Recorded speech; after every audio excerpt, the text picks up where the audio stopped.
welcome to Measuring Flicks. I'm Karl Hartley. And I'm Max Peterson. And this is episode 3 of our March Madness series.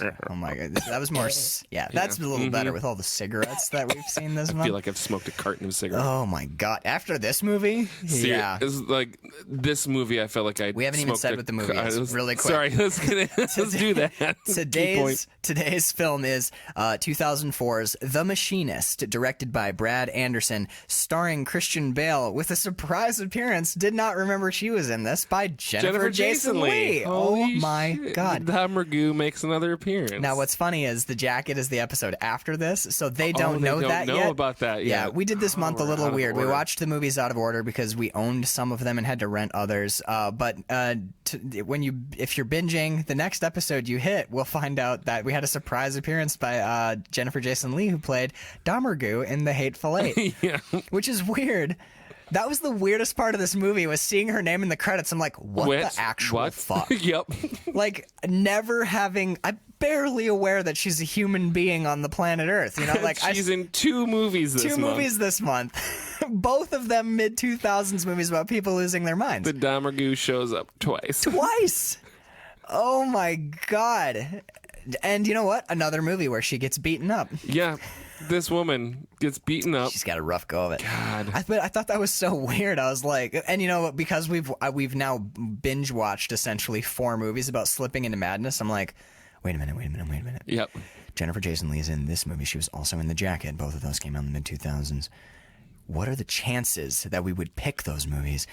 Something's fucking going on going here. on like number 22 and shit. Yeah, number 23. There you go. 22 is like one step before the number 20. Right. So you're not quite crazy. You're standing on the ledge, right? You're standing on the ledge staring into Jim Carrey's cold dead eyes. Right, exactly. No, but yeah, like I saw that and I got a little weird. I was like, what the fuck's going on here? Yep. What the fuck is... I woke my wife up. I'm like, you did this somehow. You did this. I was whispering in her ear all night. I'm just like, so we watched 2 movies and they both had Jennifer Jason Leigh. Miller. This is a great movie. Mm-hmm. Oh my god, was this great. Had you seen it before? Oh, I've seen this many times. I had only seen it once. I've watched it more than any sane person probably should watch a movie like this. It's so dark, but it's such a engaging movie, and it's so well acted, and just everything about it. It is. It's a modern Alfred Hitchcock movie. It's as close as you will get to. We'll get into that. I have a bunch of notes on that. But before we go any farther, since it's our 3rd episode and it is the first month, we'll just recap the premise of the show really fast, and we will eventually stop doing this. I think we'll stop doing it at the end of the Westerns month. I think that's fair. People will know what's going on. So basically, our premise is Measuring Flicks is a show where Karl and I sit down and we talk about movies, but not just any movies. We talk about movies that you might not have seen, or movies that you saw and maybe didn't understand. Not saying we understand them, but we're at least going to try. We're going to unpick all of the little details that you may have missed, and do really deep dives on movies that maybe don't deserve them. Right. So yeah, we're doing a lot of strange films by auteur directors. We're doing exploitation films. We're doing obscura, and we're also doing some that you might have heard of. Obviously, we have a great Christmas episode planned. You're gonna see movies like Die Hard, Lethal Weapon, The Exorcist, movies you've probably seen, but didn't examine in depth. We're also one of our big things that we like to do is look at the nuts and bolts behind the film. We're gonna pull apart performances and look at small nuances that you may have missed. We're going to look at cinematography. Just a real film lovers podcast all the way around. Then, every 3 months, we are going to take all of the films that we watched in that 3-month period and stack them together in a cock ringing. A cock ring. We're going to put them in a cock ring. Put them in a cock ring and see which one gets the most engorged. No, we're gonna look at all the movies from that 3 months, and we're gonna put them in a head-to-head, like March Madness style, essentially. Exactly. And see which one wins, and then at the end of the year, we're gonna take the top 4. as we're doing them quarterly. We're going to take the top 4, do a big shootout, and pick the movie of the year. Our movie of the year, which is funny because it'll probably be from the 80s. It'll probably be from the 80s or mid-90s. But that's the whole idea of the show, is going back to, generally speaking, each month we have a theme that is the through line. Generally, Max will pick 2 movies that he has seen and wants to talk about, and I'll pick 2 that I've seen and want to talk about. Sometimes there's overlap there. Or have not seen. There have been several now that I don't think either of us have seen. Nope, exactly. There's some movies that we are maybe interested in, that we want to now force ourselves to watch. We're talking about this. We're talking about this podcast as though we've been doing it forever, even though this is will be our first set of 4. That's because we did do this podcast once before. I'm releasing that as series season 0, and that'll be available. Release season 0. Right, that'll be over on Patreon, which we'll talk about at the end of the show. But season 0 is 7 episodes, many of which are very good, including we did one on Bronson, which is amazing. We had a great conversation about the movie Prisoners with Hugh Jackman and a guy who's not Hugh Jackman, and also one of my favorite episodes of all time, in which we get into the minutia of the film, There Will Be Blood, which leads me to The Machinist, because I would say not the same film, not even the same type. Season 0 will be available to Patreon. To over on Patreon.com. But let's get into The Machinist. And I'm gonna have to talk about a little bit, at least, about There Will Be Blood, because up till now, and this obviously isn't part of our new canon, right? But we had said that Johnny Greenwood's score for There Will Be Blood made that fucking movie. Yes. Along with the right eyebrow of Daniel Day-Lewis. But the score in this fucking movie... It is straight out of Hitchcock, man. It's amazing. So good. It has elements of Psycho, of Vertigo, of, like, The Birds. It has all of those... If you were a fan of any Hitchcock, any of his suspense movies, yes, it is there. And it's not oh my God. It's not like stealing from it. There are these little... Hitchcockian flourishes. Like the strings, the way that when there's a scene where Christian Bale is driving and the music is from Psycho, it's like you can see not Vivian Leigh, but I got nothing. Whatever. The woman that gets killed in the shower when she's driving to the Bates Hotel. There's a very specific piece of music that plays over that. Yeah. And when Christian Bale is driving through the tunnel, that music it's like right there. It isn't the same piece of music, but it's just familiar enough to you, like, oh my God, that is Psycho. That is the driving scene with the lights coming across her eyes and everything. It's the same. Oh my God, I'm like, it's not taken from Hitchcock, but the composer who was working on the score. This movie, like how it actually got produced, is it's a very strange story. The whole film was shot in Barcelona, I believe. Interesting. Right, because what happened was the writer, and I didn't write all the names down. I watched this movie last night at like 1 o'clock in the morning. Not a great time to watch this movie. It's really not. I had the weirdest dreams of my life. And in those dreams, a little guilt went a long way. But I know who you are. The writer of this movie wrote this movie on spec a year out of film school. Just one of the first things he ever wrote, and he started shopping it around. And everywhere he took it, all of these, I read that I did a little research at the very end because I was so fascinated how a movie like this even gets made. And this is not art house films tend to be older because people were more daring. Right. This is 2004. This is in the Hollywood rut where basically Hollywood is just a giant mill churning out shit primarily. Right. Not shit, but not movies like this. No, clearly. This is bizarre. This movie is like alienating, and it's the plot doesn't resolve itself until the last dark. You don't know what this movie is even about until the last 15 minutes. Yep. And even then, like there's some holes like this. You don't get movies like this anymore. And I wondered, how did this happen? So he wrote the script, and he started shopping it around. And everywhere, no one had any problem with the quality of his writing. Everyone was like, "This is great writing, really great. It's too dark, and it's way too weird. This movie's too confusing. weird. Audiences are gonna hate this. No actor's gonna want to play this character. Like everyone was like, this movie will never happen, but it was a fun writing exercise for you. So best of luck. Right. So he couldn't sell it in an American market. So he finally got the director Brad Anderson on board, and they ended up, to save money because they were on such a shoestring budget because it was such a strange picture and people weren't really willing to gamble loads of cash on it. Makes sense. So they shot everything in Barcelona, which means all the cigarette brands, all the license plates, every car had to be made to look American. Like American, right. And rather than shoot, because they're in Barcelona, they also... rather than casting American actors and bringing them over, which would be expensive, and rather than casting locals who didn't speak English, the casting department went around and found American expats that lived in Barcelona. Oh my God! Is Michael Ironside Michael Ironsides is a old Ironside. Old Ironside. There's obviously a couple. No, for sure. Jennifer but Jason most of the other actors are almost all the extras are expats living in Barcelona. Fantastic. And one of my favorite things is you can see like real Barcelona happening in the backgrounds of some scenes, allegedly. And I did go back and watch it because it was free to watch on Vudu.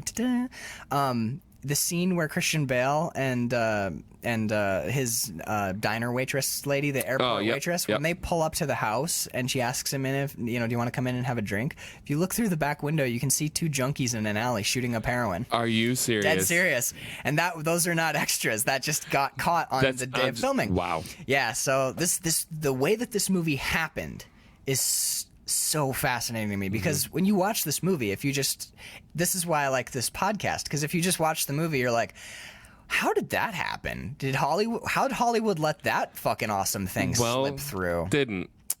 They had to circumvent the closed doors and closed minds of Hollywood. Right. And my God, what a great movie. This is the type of movie that I'm glad we stumble into. Mm-hmm. You said you'd seen it a couple many times, yeah. I've only seen it once. I watched it back in college with Bird. Last night, it was really late and I didn't want to watch it on the big screen because I have roommates, but we went upstairs and, we curled up on our little bed and I watched it on my laptop. It's a really intimate way to watch this movie. That's how we watched it the first time back in college. Oh, no shit. So, totally through chance. Wow. It was like watching it the same way again, like rather than watching it. How interesting is that? I know, and I've got this big-ass TV downstairs and great speakers and everything streaming in HD, but no, I get on my laptop upstairs and put my headphones in and Bird falls asleep and I watch The Machinist at 1 o'clock in the morning and then I spend the rest of the night just scratching at my cheeks and dreaming of wanting to fish out a half-smoked cigarette from a dingy ashtray somewhere. And okay, on the subject of cigarettes, before we get into the movie, because that seems to be our actual theme. This month is not March Madness. It's how many cigarettes can you smoke in one? March toward the grave or March toward cancer. Toward cancer. Seriously, every movie is just laden with cigarette smoke. I don't. Part of me is like, maybe I'm noticing it because I quit smoking 4 months ago, but no, it's I don't smoke, and I'm like, should I start smoking? I mean, it's looking real good. Not in this movie. No, it does. This like this. Every time he lights every time Christian Bale lit a cigarette, I was like, his body can't handle that much nicotine. No, we can't. His head's got to be flying because he weighs like 180 pounds. 110. Christian Bale when he started this production, he weighed 178, and by the time they got to filming, he weighed 110 pounds. He wanted to get down to 100, but the filmmakers thought that it would be too detrimental to his health. The lowest he ever got was 110. And this movie's 2004. He shot Batman Begins in 2005 and got back up to like 189, 190. He got pretty hefty real beefy real fast. Jesus. Think about that. Yeah. Oh, God. He is really hard to look at in this movie. Yeah. Yeah. Like, I mean, obviously, like when people look up this movie or talk about it, one of the first things that people mention is, Christian Bale is disgustingly thin in this movie. I think and what he went through to get to that point is unbelievable, that he doesn't have health problems that have carried over with that. I saw this movie. Shit. He might. Who knows? Yeah. I mean, he seems to be doing okay. I saw this movie when I was 23, maybe. And the only thing that I did not remember the hit and run subplot at at all. Which is the plot. Well, That's one of the things I love about this movie, and it's kind of like A Scanner Darkly, where if someone's like, well, what's it about?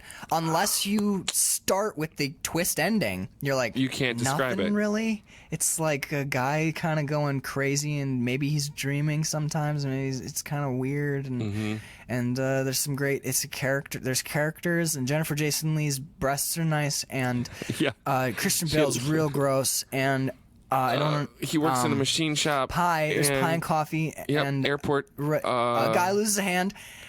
Michael Ironside loses an arm again. Right, and he loses an arm in every movie he's in because there's a car and there's a guy with a gross hand, and he has cowboy boots.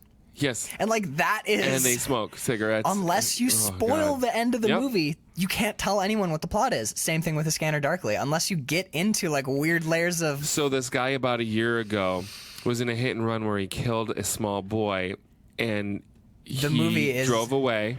Right. And he the guilt... He claimed that his car was stolen. Right. And the guilt even over the course of a year is hard to describe. Over the course of a year, he guilt was so heavy that he lost a lot of weight, doesn't sleep.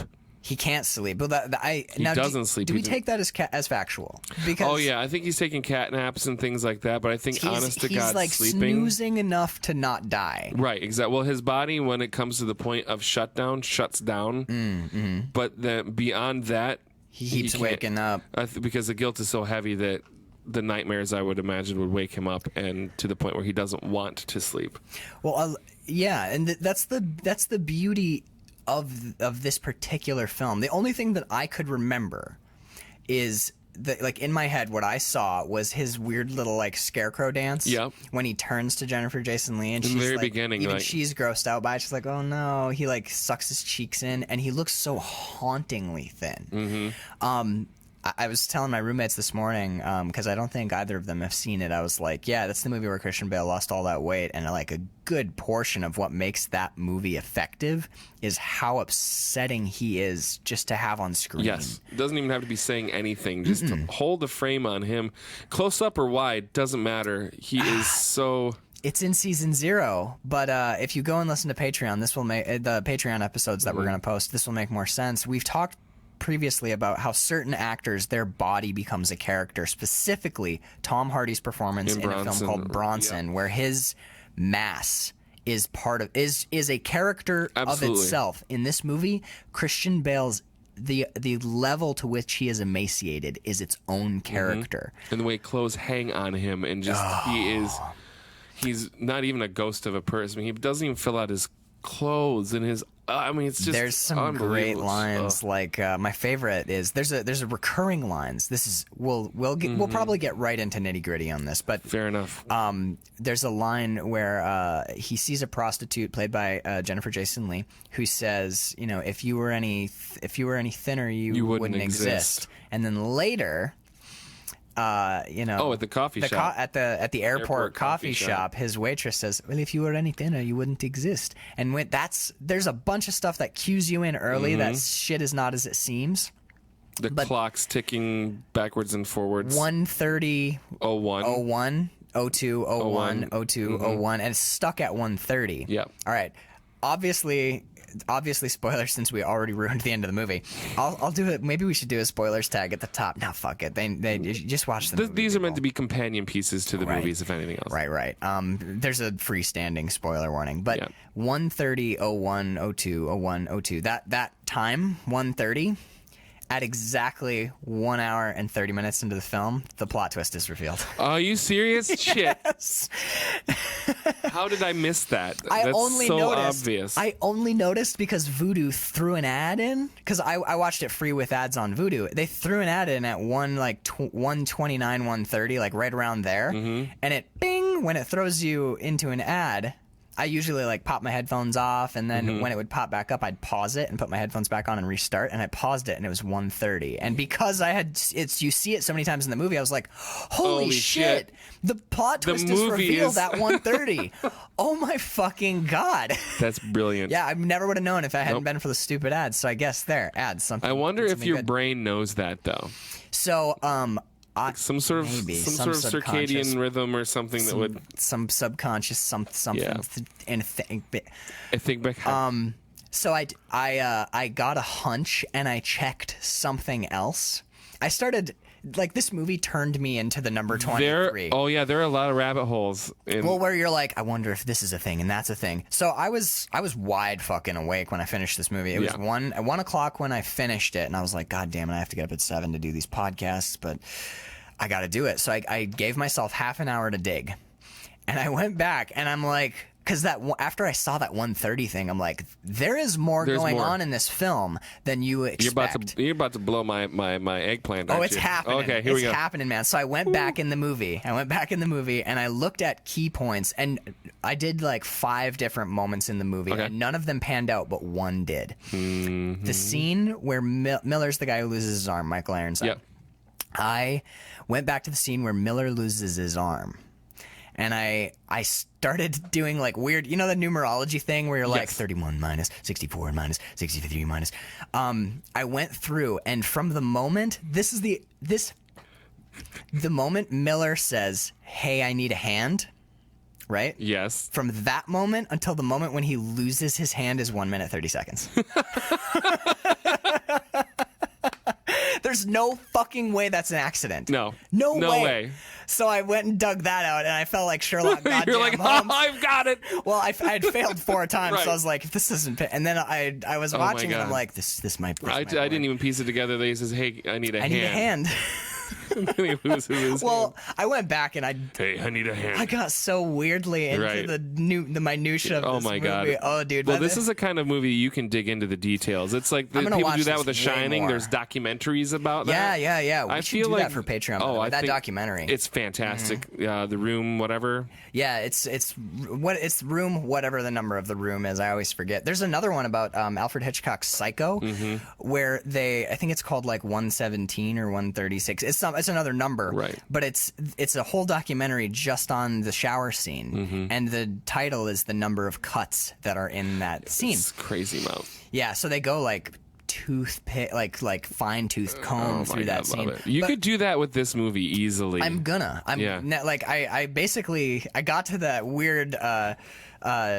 It's not Trent Reznor. It's Trevor Resnick. Trevor Resnick. But that's who he's named after. I kept thinking Trent Reznor. That's who he's named after. Oh, really? Yeah, the writer was a huge Nine Inch Nails fan, and the score was supposed to be Nine Inch Nails. Oh, no shit. But they made it in Barcelona and had no money. I love how it turned out. Yeah. The way it turned out was much better. But yeah, that's who he's named after, is Trent Reznor. But basically at 2 o'clock in the morning, I haven't slept in a year. I haven't slept. I just want to sleep. I'm like, I gotta go to bed. I have to go to bed. But I'm gonna watch this again. I'm gonna dig deeper into this. It deserves it.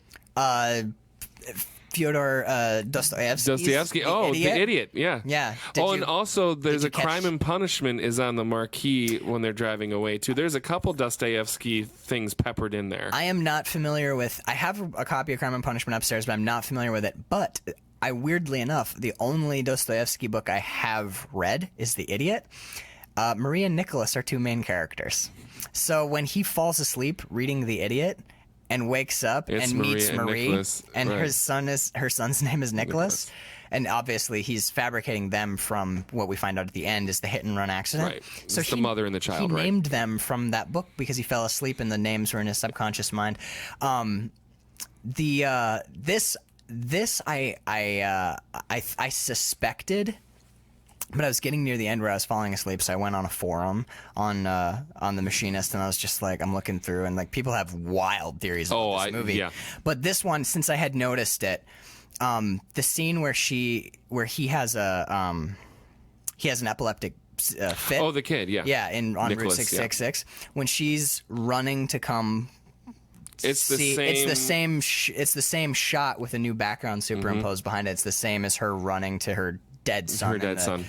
Oh my God. So and he gets driven his conscience. Well, we find out that was it Victor? No, what is the name of the weird dude with the toe hand?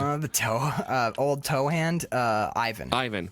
Ivan drives him through, has him follow him through the intersection where the accident happened like 3 different times. Yeah, that it's his guilt. He runs the red. Yeah, he forces him to run the red several times. Yep. There's something interesting about Ivan that I thought was kind of fun. Is at the end when he slits Ivan's throat. Yes, that made me think of the scene at the end of Fight Club when Ed Norton shoots himself in the mouth to kill Brad Pitt's character. Right. I wondered if there was anything there, so I went on. If you go to IMDb trivia, there's a bit at the bottom where they talk about how the character. I wish I knew the fucking writer's name because he's so smart. The writer was a huge Fight Club fan, and there's 2 references to Fight Club. One is killing Ivan. Yep. The other is the line, "No one ever died from not sleeping," or "No one ever died from insomnia." That line is word for word in Fight Club. So those are the only 2 references. Well, to that Fight is Club that's one of the big things. It is the it's 2 guys can't sleep. Bad shit happens. Right. They start losing. They lose time. They lose sense of identity and stuff. Now, I thought this was kind of strange because there's 2 things in dream psychology, in the psychology of dreaming. They say that there's 2 things that your brain can never get right. So lights. There's 2 sure ways. It's not lights, but there's 2 sure ways to determine whether you're dreaming or not. Mm-hmm. One is to look at a clock because your brain can't do clocks right when you're sleeping. Fair enough. And your hands look weird.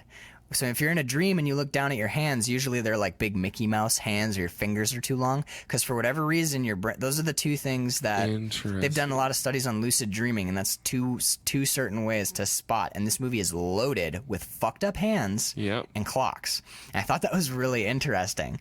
So I tried to. And the lights now. So Waking Life. We did Linklater. We did Scanner Darkly. Scanner Darkly, yeah. So he did another movie called Waking Life, and one of the things is talking about dreaming and lucid dreaming, and one of the things they talk about in that movie is lights don't work correctly in dreams either. Like you try and turn a light on, it doesn't work, or it's too dim. Right. Or like, so lights are weird, and the lights go out in his apartment, and he can't get the lights to work. And you know what? And his cigarette lighter doesn't work. And like a lot of things that create illumination don't work correctly in this. Oh, that's fucking And his brain is putting it together like, I didn't pay my utilities. Like, you know what's fun about, I noted the utilities thing and the too. machine's not working correctly in the shop. So he seems to have money because he tips the waitress $20. Yeah.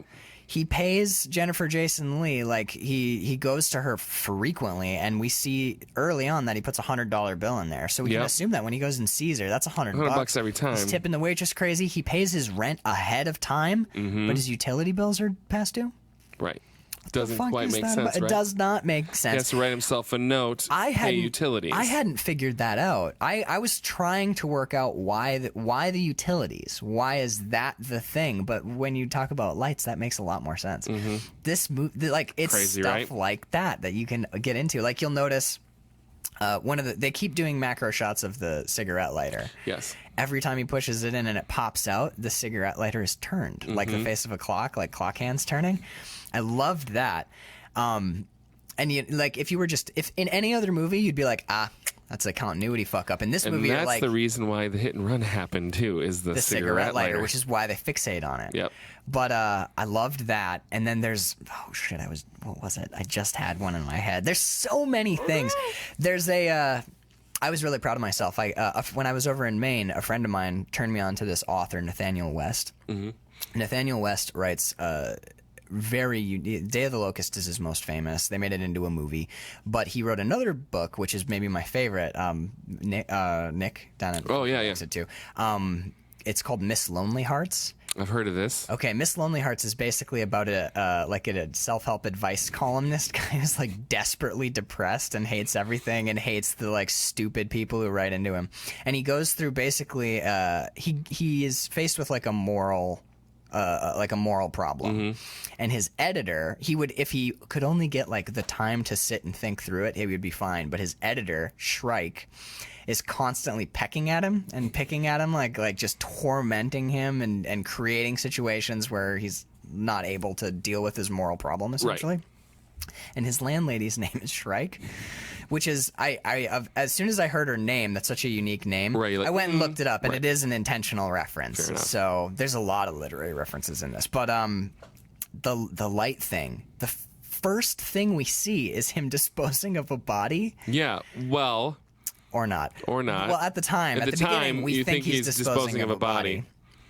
But he rolls the he rolls it down, turns around, and we see a light in the darkness approaching. And then we jump cut back to his apartment, and we see a big spotlight. Yeah. So immediately he killed 2 people. He killed another person. Right. You're like, oh, he fucking killed the guy, and now he's washing his hands with bleach and lye. I mean, we can talk about the insane use of bleach and lye, and like how he washes. He must not have any skin left on his hands. Like, seriously. Scrubbing his floor with a toothbrush and just pure bleach on the floor. Like, no wonder he can't sleep. His head's all addled. Just like completely. There's no fresh air in his apartment at all. It's just bleach. This one, I on one of those the forums where I was like, scratching at my chest, and my wife beat her lighting my dirty cigarette. I'm like, let's talk about The Machinist.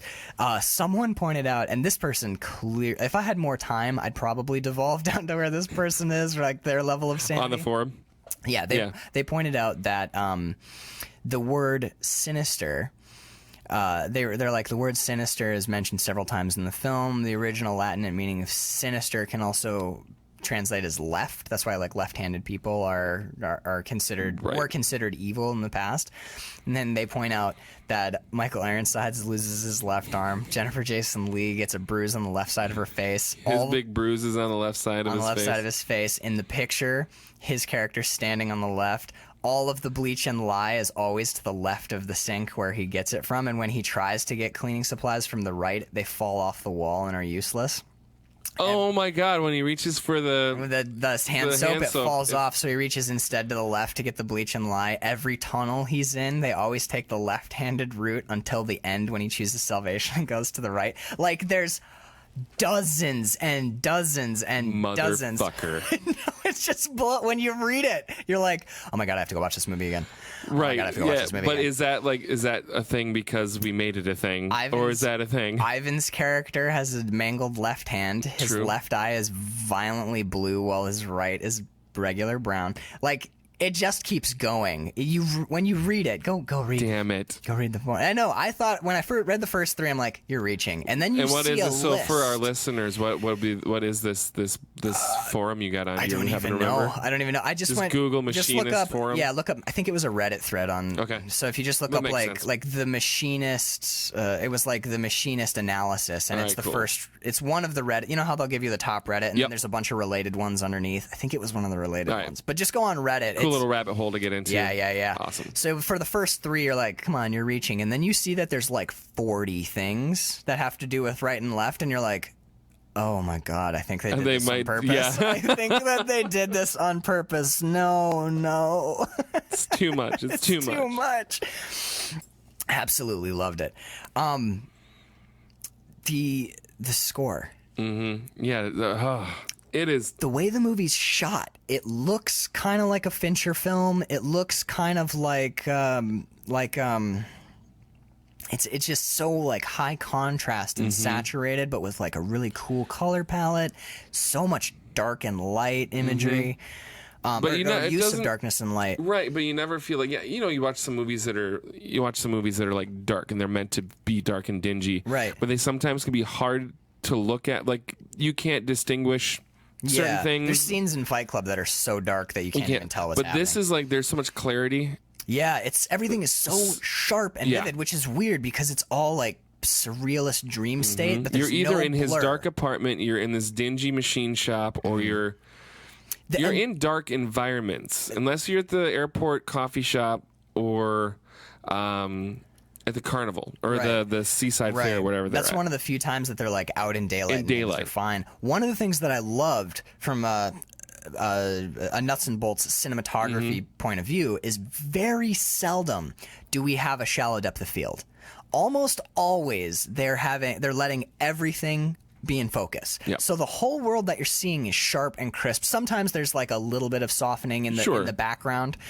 But for the most part, everything is so crystal clear and so sharp. And I really thought that was an interesting choice, especially with where the obvious choice is like how much of this is a dream. You make it blurry, or you use trick for you do that fishbowl. The fishbowl, like in the mouth of madness. You use wide angles. None of that. There's very little or no distortion. There's very little like shallow depth of field work, and you're seeing everything in the frame. And they also go in like the scenes. I loved the overhead macro shots of the Post-it notes.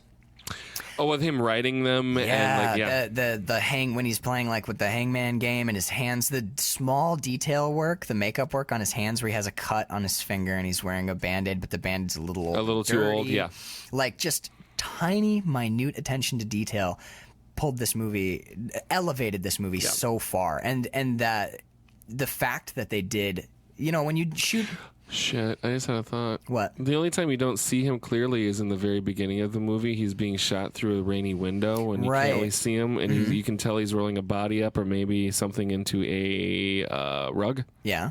And then that's the only time that he is the very beginning. The first time you see him is through and he's out of focus. He's out of focus. They're focusing on the window, and we don't see him. Right. Interesting. Okay. I just think that might be a thing, might not be. Who knows? I think in this movie everything is a thing. It's not possible to not be a thing. There's minute details, and this is the sort of stuff that I love. Like this podcast, right? What we're doing right now. People who've seen this movie who go back and watch it again after listening to this are gonna like. Oh my god, their minds are gonna explode. Yeah. Ivan, the first time he meets Ivan, this is an editing trick, which I thought was fucking genius. They're both sitting there smoking, right? Him in his car, and him in his truck. But that's not the one. When they go to shake hands, Resnick goes to put his cigarette in his mouth, and they match cut to Ivan's face as he is in the it's exact. I went back and watched. They exact match cut the position of the cigarette, so he's bringing it up. And when we cut to Ivan, it's in the same place. Spot with the same hand position, and he finishes it out, and then they shake hands. So we find out later that there is no difference between Resnick and Ivan. Ivan is a construct of his life. It's his guilt-deprived mind. Yeah. Right. But that moment right there's stuff like that. If we ever do Fight Club, we'll have to do it this way. Because Fight Club's been talked to death, but there's stuff in Fight Club like that. Match cuts like... we can talk. There's two big ones that I love pointing out to people. One, when Brad Pitt is confronting the guy who owns the bar. Yes. When that scene where he's like, "You don't know where I've been, Lou." The first time Lou punches him in the stomach, Ed Norton drops his head in the background, like half doubles over because he got punched because he is Brad Pitt's character. And the scene when Brad Pitt is, in the passenger seat and Ed Norton's driving and he's like, "You gotta let go. And Ed Norton, Brad Pitt's driving and Ed Norton is in the passenger seat and he's trying to get him to drive, and Brad Pitt lets go of the wheel and the car rolls over. Ed Norton gets out of the driver's side after the end of the crash. I did remember that one. Yep. Yeah, there's stuff like that all through the movie, and in this movie too, like the match cut to the cigarette. There's little hints, giving you enough hint. There's hints, which is a sign of a mystery like this being done well. Where it's like an Agatha Christie book. They're perfect because you are given enough information in the book, enough hints to be able to figure it out on your own. But no one ever does until you see the thing. The butler did it. That makes so much sense. Why? Because we were given all these little breadcrumbs along the way, and this movie does that perfectly. The way that I see it is, it's like a clock. It's like a intricately, beautifully constructed clock missing one cog. Mm-hmm. And at the end of the movie, and you could see like how the clock might work, but you can't quite get it. And then the filmmakers give you that last cog and everything starts to run. Because nothing frustrates me more than figuring out the movie in like the first 10, 15 minutes. I'm like, halfway through. Oh, the Prestige was a movie that surprised. I didn't see that coming. Should have. They show you a whole bunch of hats. Weird twist. Right? We haven't quite gotten there yet, but we will talk in the future. Yeah, right. We recorded these all out of order. But in the future, the jacket was like that. Right. Because you're like, I got this figured out. And then you're like, what the fuck? No, I don't. No spoilers. Because they're going to get to that. But yeah, so great to be able to sit through a movie, and not until the writer or director wants you to know what the sting is. Right. Well, you say Agatha Christie, and we mentioned it before, but the true master, the original master of this, is Hitchcock. Oh, God, yes. This is one critic. If you go on, you can read critical reviews on Wikipedia for this. It'll be like, critical response. Someone, it might be the highest praise I've ever heard for a film as weird as this, said that this would have been the last film that Hitchcock would have made. Right. Like, if had Hitchcock just continued. I couldn't agree more. Like, it's perfect. The Machinist is one of the most perfect mindfuck movies ever. Yep. It makes me sad that we live in a world where this type of movie has so much trouble getting made. Right. You know what I mean? Yeah, because it requires you to, accept that your audience is smart enough to understand. Took the words right out of my mind, man. It's trusting your audience. Like, so many times you feel like movies, and it's not about balancing the ledger sheet, right? It's not about it costs 1.5, we need to make 7 overseas, we need to do this, right? Yeah. It's more about, is this a good story, and let's make it as best as we can, and not pander to the audience. Let's accept the fact that they're intelligent enough to get it. Right. Or if not, watch the fucking movie again. Right. There are films, if you make any movie well enough, if your audience has questions, they'll watch it again. Yeah. And there's fucking mind fart. There's months we have coming up on this show where I specifically in June, our birthday month, we get the way we're doing it is on our birthday month we get to pick all 4 films. Yeah. And I specifically picked 2 directors and took one of their more accessible works and one of their very experimental works to show like what's possible when you let the creative process be, what you can end up with. So I picked David Lynch and Jim Jarmusch. So with David Lynch, you look at Blue Velvet, like that's a weird movie. It's kind of like riding the Twin Peaks wave. Yep. And then I also picked Eraserhead. Fucking anybody who's seen Eraserhead will be like, yeah, this could not have possibly been anything but a super crazy independent film, because Hollywood would have been like, you want to do what now? And that's why Terry Gilliam is one of my directors on my birthday month. We're going to be watching Brazil. Right. And there are 2 cuts of that. There's the Hollywood cut, which is... both are weird, but the Hollywood cut's like an hour 20. They has tried like to the clean happy it up ending a little. and like make it not as confusing. Then you have Gilliam's cut, which is like 2 hours, not the happy ending, and it's... Well, I'll watch whatever version you want to watch. We have to watch, kind of have to watch both of them. Oh, wow. Okay, so we can talk about it. We can talk about, because now I didn't think that we were going to do that until we were having this conversation about The Machinist. I'm like, that would make sense. That'd actually be a really good sort of to show what happens with Hollywood. Because it is the same movie, right? We're not talking, it wouldn't be like, well, this is their independent film that they were able to do on a shoestring, and then this is their big budget movie. It's what happens. This is with the same project, and it's 2 completely different movies. It's what the director wanted to do, and then what Hollywood made him do. Yeah. My huge complaint to Bird all the time, because my poor long-suffering wife has to sit as I watch like experimental art house movies, film one after another, hand over fist. Danielle's like, can we watch Moana, please? Like, yes, absolutely. My biggest complaint again and again and again is I will watch a brilliant fucking movie. I'll sit there and I'm like, this is astonishing. This is so good. Oh my God, I love this. And then in the last act, something completely out of character or out of tone happens, and to force either a happy ending or a hopeful ending, or there's like a character will behave way out of character, and it's so obvious that I'll sit there and I'll be like, that's a producer note. Yep. What we just saw is the executive producer threatened to pull funds unless that change happened. Yep. The director is pissed that that's in this movie, and it fucking wrecked it. They did the thing that where they screen it. Yeah. They did a test screening, and people were like, I didn't understand why they hanging. I thought that one. I think test screenings are the worst fucking thing possible.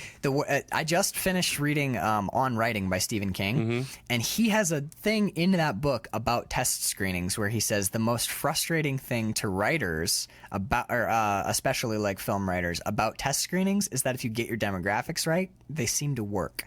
Which means you can if you compromise, if you not necessarily compromise, compromise. But if you listen to feedback from a wide demographic of people, you can make your work more popularly Absolutely. acceptable. That's why they do it. Well, and sometimes, like, for example, I think The Wrestler is a good example of someone telling the director no, where it makes the movie more powerful. In the original, go and check out Patreon to listen to our Wrestler episode. But in The Wrestler, he wanted to end with him.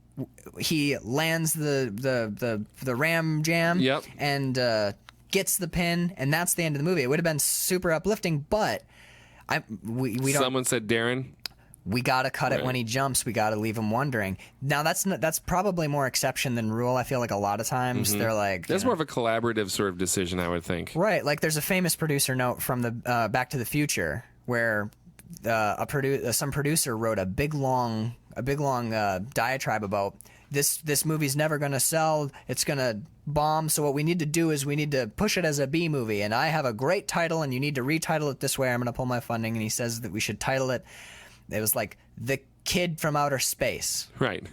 And that was going to be the title. And he thought this was a genius fucking idea. And everyone, there had to be a point where you're like, do we need your money badly enough to let you destroy this project?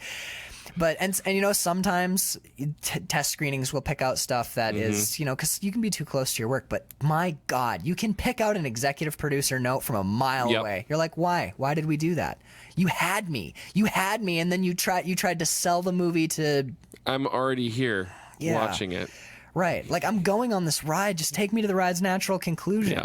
You know, it's like getting to the top of a roller coaster and they're like, and now it levels out. Right. And you're like, oh, wait, where's the drop? You get so ready for the drop and you're like, oh, you're gonna crush my heart. I can tell. You're gonna break me and I'm gonna be, and then it just flattens out and you're like, look at the beautiful vistas. Like, now we're gonna now we're gonna gently lower you to the ground. And wasn't that and a we pretty have cotton view? Candy ready for you. Right, you ratchet me up the fucking roller coaster for 30 minutes and I'm like, oh God. And then they're like, and isn't it pretty from the top? Okay, let's go back down. Real slow. Right, real slow. It's okay. I hate producer notes more than anything. This movie does not do that. No, it does not. I mean, our main character is a hit and run driver who killed a kid. Yep. And turns himself in just so he can get, sleep. Because he's dealt with his guilt, at least in some way. He's like, I can't. Well, yeah. Well, we'll need to take your statement later. I just want to sleep. What I found shocking about his transformation, we talked about in the beginning, is when he realizes, we see the picture of him on the fishing trip, and you see Christian Bale as Christian Bale before the dramatic weight loss. Right. And that is shocking, because you've seen him for so long in this movie, for an hour plus, as skinny Christian Bale, and when you see him healthy, that's shocking. You're like, oh my God, that's what Christian Bale actually looks like. That's what this guy is supposed to look like? Yeah. Oh my God. One of the things, when Christian Bale, there's a scene where he's washing his hair and he's bent at some like strange, there was a lot of like, because I have low back pain from a weightlifting injury, there's so many scenes where he's like bent at the lower, where he's like curled over like a weary drawing of an emaciated like plague victim. Yeah. Oh, being able to see every dot in his spine when he's bent forward. His ribs. Like you can almost see his heart beating in his chest. Like, well, you can, by the end of the movie, when he gets really thin, really thin, you can see veins in his face. Yeah. His face is so gaunt, you can see the veins under the skin in his face. They like circle his eyes, and you're like, oh my God, when he put the weight back on, those veins are now still, if you notice in Batman, you can still see him? I think it's his right eye. The vein is still visible? like visible under his eye, and that wasn't the case before the I read how there's a documentary where he talks, I think, because I rented this from Family Video and I watched the special features way back in the day, and the only thing I remember from the documentary is they ask him how he lost that weight, and he goes, I just didn't eat. Jesus. And apparently how he actually did it was he ate 1 can of tuna and 1 apple a day, and that was his diet. That's what I've heard. That's what I have read. That's like 120 some odd calories. Yeah, it's like 100 something calories a day. And the other thing I remember from the documentary that I saw when I was young, like when I first saw the movie in my like early 20s, 23, 24, was he said, they were like, was it hard? He's like, no, because when you shed that much weight that fast, your body basically goes into like defense mode to protect you from the pain of starvation. Yes. So he's like, I felt euphoric a lot of the time. Oh my God.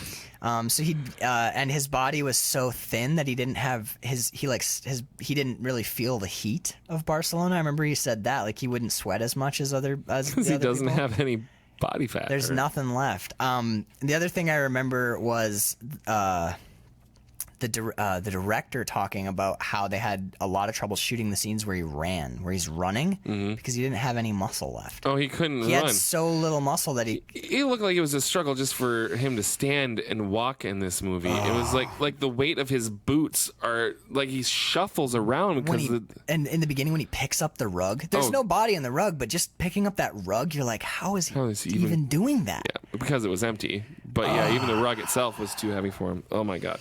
I wrote down. I just noticed. I looked down at my notes just now, and this is probably like 12:50 or 1:10 in the morning. I wrote down, God, this film is like a perfect, beautiful nightmare. Another little bit of minutia in the scene when he first meets Ivan in the bar. The bartender never looks at Ivan. Oh no, that's a very clear tell. That one's really obvious. Cinematography, really quick on cinematography. And that no one reacts to helping Nicholas when he's having an epileptic seizure at the carnival. They're mostly just looking at this guy out, and they're who's looking yelling. at him, and it's only his mother when she comes to help and rolls him on his side. Like it's just some dude freaking out. I looked at as far as cinematography goes. There's an old movie which I highly recommend to everybody, and which we should do maybe as a Patreon exclusive, but maybe as an actual film. It's called Henry, Portrait of a Serial Killer. Yeah, you've seen it? Yep, sure have. All right, the bit when he first sees the hangman. That is one of the times where we have a super, super wide angle lens. Not so far that it fishbowls, but wide enough so that we can see, and it's at an angle too. It's the refrigerator POV. Yes. You can see his kitchen, his living room, and to the left, the entire hallway. You can see basically his entire apartment with the super wide angle lens. And I'm not positive, but I think that might be a cinematography, an homage to the cinematography of Henry, Portrait of a Killer. There's an angle they use high in the kitchen where you can basically over the refrigerator where you can see a table where Henry sits, which is in the same spot where his table is. Now I might be reaching, but I don't think so. There's a table. Isn't that Yantu in Henry? Yantu? Guy that plays Yantu. Oh yeah. It's I always think of him. My brother always points out that the guy from Henry he's in Walking Dead. I can't remember who he plays, but yeah, it's the brother of the greasy one. Right, the brother of the greasy one. Big Walking Dead fans here, you can tell. Huge. Love that fucking show. I can't wait for the adventures of Rick. The Adventures of Rick and Coral. Coral. Anyway, no, yeah. So that's who that actor is, and I don't even give a shit about his new stuff because I've seen Henry, Portrait of a Serial Killer, which is one of the best performances. My God. But we're not talking about that movie. I'm talking about that shot. You can see that the apartment layout's different, but the way that it's shot, the table is in the same spot, and you can see in two directions. You can see through the back, and you can see it's not a hallway, but it's a room to the left. So I don't know. What do you think of the bad CG when he gets hit by the car? Oh, that was the only part that was like shit. Because he flipped him for real. Like it was like it was so bad. He got hit by a beetle. I mean, maybe that's what happens when you get hit by a beetle. But it's like his cartoon. He got hit. The car's probably going 15 miles an hour, and his body spun like he got hit at like 85. It's like Brad Pitt getting hit in Meet Joe Black. Yep. But no. It's like, what in the fuck? No, that was horrible. When he lands on the pavement, it looks like he like melts into the pavement like hot butter a little bit. And you're just like, oh, come on. It's not their fault. They didn't have any money and they're shooting in Barcelona for like $50 a day, but still. Yeah, I think I audibly went, oh. Yeah, you can't. I mean, maybe you could get away with. You could probably do a thing where, he we see the beetle coming, and he steps out, and then we cut to the police station, and he's all fucked up, and we can make an inference, but maybe they're like, my God, do you see how real this looks? Computers are amazing. Now we're in the future where you can put on a helmet and go like fly around in outer space. Yeah, like this looks like hot garbage. Yeah, that CG, I was just like, it's the only spot too. It's less than 2 seconds, so I will give it a complete pass. But yeah, he's literally like Olympic gymnast. like Arms flailing and flying. and then melts into the pavement. Yeah, he hits the ground, and you could tell that they didn't get it quite right, so they just fudged the angle a little, so he's all stretched out. It's like, that looks really bad. More stuff that I noticed, Carl. More weird stuff. Yes. When he's down in the subway, when he's running away from the cops after they're like, hey, your license plate. By the way, the license plate. They say, like, that's your license plate. I went back through the movie, and you get to the scene where he's chasing them, and the license plate on that car is like, it's like a couple letters and some numbers.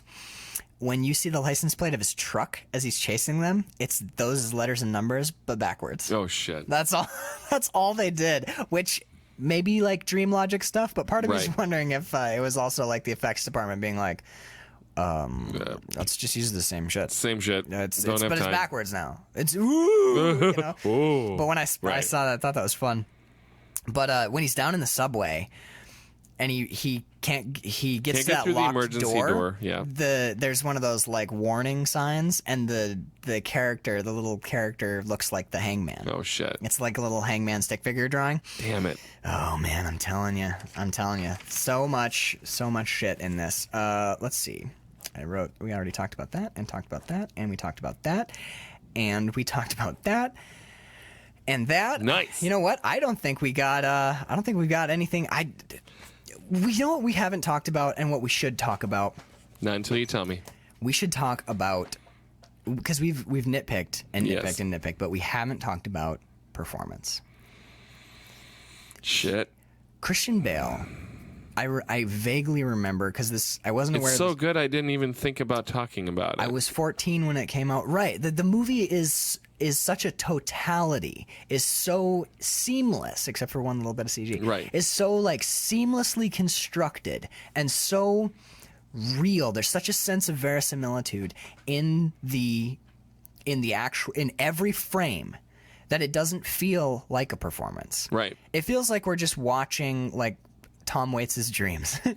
You know, Yeah. like it's like machine shop people and mangled hands and double bourbons, you know, but it's so flawless a tapestry. Yeah. That it's hard to be like, well, look at these brush strokes. You're just like, look at this fucking Which is what I gorgeous. love about the movies that I enjoy the most are the ones where you forget you're watching a movie and you're not like, oh, that was a really interesting choice that he made there, or they could have done that angle. It's just like you just sit back and you're sucked in completely by everything, except for like, oh shit, that's Dahmer.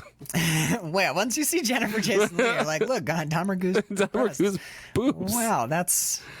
And like that I was gonna say bad 90s wardrobe, but it's perfect for her character. That like weird lace up, like tube top whore clothes. Yeah, HOOER clothes. They definitely dressed her up that way. Yeah. But I mean, it's go over to Patreon and check out season 0. When we did the episode on Frank, I couldn't take any notes. No, because you're just in the movie, Yep. and at the end of the movie, you're sitting stunned with tears welling up in your eyes, and you're thanking Christ that no executive producers fucked that up for Exactly. you. And you're like, oh my God. And this movie's almost, I mean, I was able to nitpick like weird symbolism and cinematography. Sure, because those breadcrumbs are there to pick up, right? So Everyone is so strong. Performances across the board. Even like Michael Ironside is considered one of the biggest B. I mean, he is the B actor, right? He's always the bad guy. He's got the right face. He's got the right. But he was. I mean, he was that. He was fine. He was.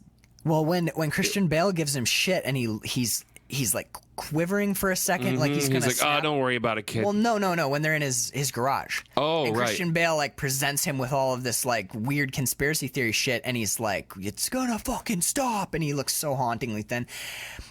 Michael Ironside leans in, and he's like, he looks like he's gonna fucking break, and then he laughs. Instead, but it's a perfect forced laugh. It's not like Right. It's not bad B acting. It is exactly what a forced laugh would be like. I'm just gonna let this ride. You're being weird, kid. Yeah. And steps past him, and when he touches him, he He's like, oh, that's too far. He goes full to rage mode.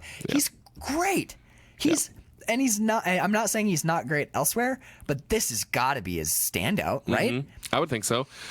Starship Troopers, maybe. I mean, yeah. But that's old. That's much older. Total Recall. When he loses both arms. In Starship Troopers, where he loses an arm. Well, he's got a type. He's typecast as the guy who loses his arm. We got a scene he gets. All right. Okay. So there's what are we gonna do about this character who gets his arm ripped off? Is Michael Ironside? What's Michael doing right now? Is he freed up? No, he's in that other thing where he loses an arm. But like, not to take anything away. It's like Sean Bean dying in every movie. It's right. Like certain actors. Right. Have Sean Bean's in it, and you're like, well, don't get too attached. Don't get attached to him. He's gonna die. But no, even Michael Ironside is like not like I enjoy him in like Scanners and shit. Like, right, he's good. He's a good actor, but he's weirdly elevated here. Yeah. He's weirdly great in this movie. Yeah. Jennifer Jason Leigh has. Okay, now when I say maybe the weak performance, no, right. She's not though. The diner waitress is a touch off. There's something about that performance that is maybe not quite right. But you know what? It works for me because she's not. She real. doesn't exist in the real world. She's a construction. Yes. So. Does that feel like a performance choice? I don't know, but I had no problems with it. Neither did I. Jennifer Jason Leigh, I was gonna say was maybe the weak point, but when I go back and look at the performance in my head, a prostitute who's trying to be tender with a guy she doesn't know and understand, her choices make sense. Right. When she does blow up at the end, there's Get the fuck out of my house. There's a lot of like, there's a lot of really great. Micro acting going on there. Not micro acting to the level of Daniel Day-Lewis or Tom Hardy, obviously, but there's stuff around like the set of her jaw, and there's stuff around like I noticed this in this movie. I had noticed it when we watched The Jacket in the future, which is weirdly appropriate for The Jacket, but because that's what happens. But spoilers. But Jennifer Jason Leigh, there's some weird stuff about. I noticed her mouth. She has a way that she draws her mouth very tight. There's lines all the way around where she seems to always be pursing her lips. And in this movie, that is used, I think, to great effect. We still haven't talked about Christian Bale's performance at all. We talked about everyone else's when that was the one we were supposed to talk about. I think that speaks to his performance, though. Yeah, I think you're right. I think you're right. There's.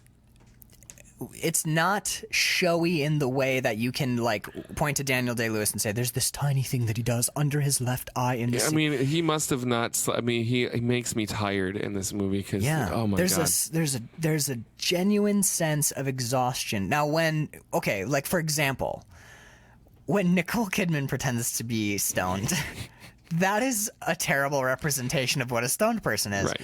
But when Christian Bale acts, I'm sure he's tired because he's got no calories in his body, but when Christian Bale acts as an utterly irrevocably exhausted, the way his eyes roll in their sockets and like the way when he's that first time we see him with a cup of coffee and his eyes drift shut is perfect. Now I thought of two micro things I can talk about, like nitpicky acting things that are pristine.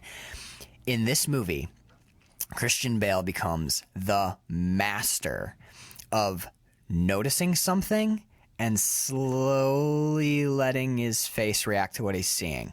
Several times in this movie, he'll be like happy and talking, and his eyes will shift over and he'll see something, and rather than go like, oh, and like let his face go sudden, you can literally see his brain comprehending it, or his brain is like so taken with what he's seen that he doesn't change his face immediately. His face sort of like resets to default as he looks at it. Like when he sees Ivan in the pit. When he sees Ivan in the pit, that's more like more of like a more like what I'm thinking of is when he's in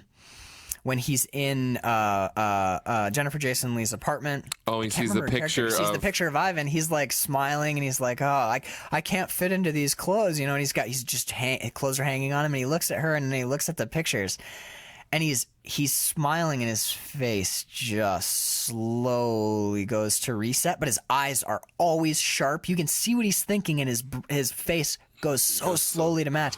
Even the way that his expressions change is exhausted. his expression. Like nothing is happening right away because there's the disconnect between brain and body, right? Like there's nothing snappy and quick about it. Like even his emotional states are sluggish, and it's beautiful. It's horrifying and a bit stomach churning, and it even in with all of the weird dream state stuff, like there's the record player at Maria's place where the music is kind of warbly, and it's a twist on the theme music. Yes. And then there's the weird doll on the floor, like the clown doll, the weird tin clown doll. Yeah. Like there's a very strange sense that we are like of dream logic to the movie, where there's like weird stuff that keeps you off kilter, and his physical appearance is part of that. He's like a nightmarish figure in a dream, which is what he is. He is, yeah. But I hesitate to use the term beautiful, but it truly is a beautiful and seamless performance. There's no point where I can go like, yeah, well, Christian Bale was a little.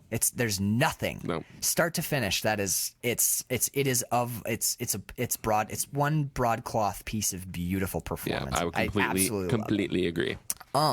Do you have anything else? I'm gonna buy the soundtrack to this movie. I'll say that right now. I own this on DVD. I'm buying it on Blu-ray because it deserves to be seen in full HD.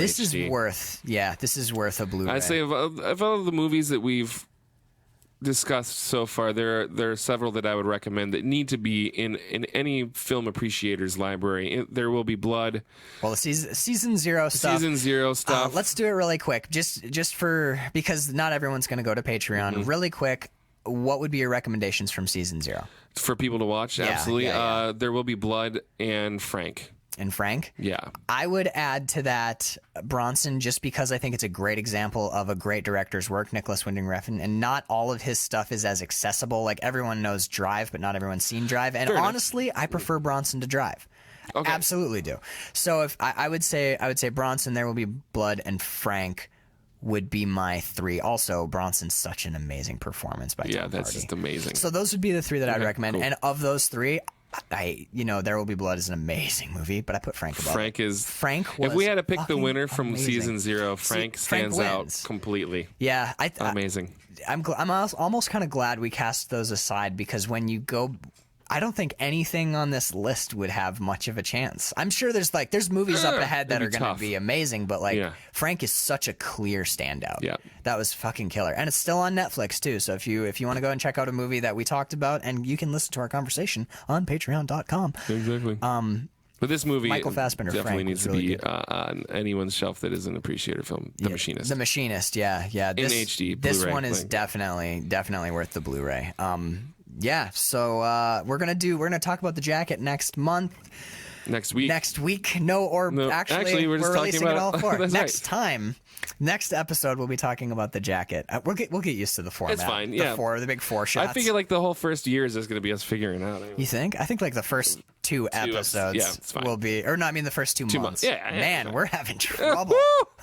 We also recorded this early. We did earlier than we usually do. All right, do you have anything else for The Machinist? I don't. No, just watch this fucking movie. So good. Well, obviously, if you're listening to this point in the podcast, please have seen it. But if you haven't seen it in a while, go watch it again with what we've said here today in mind, and I think you will be surprised at. Yeah. I was. I remembered this is a good movie, and watching it again, I realized how truly great it is. Yep. Couldn't agree more. All right. Take us out, Max. Next episode is going to be The Jacket, and since we don't announce it in that episode, we'll announce it here.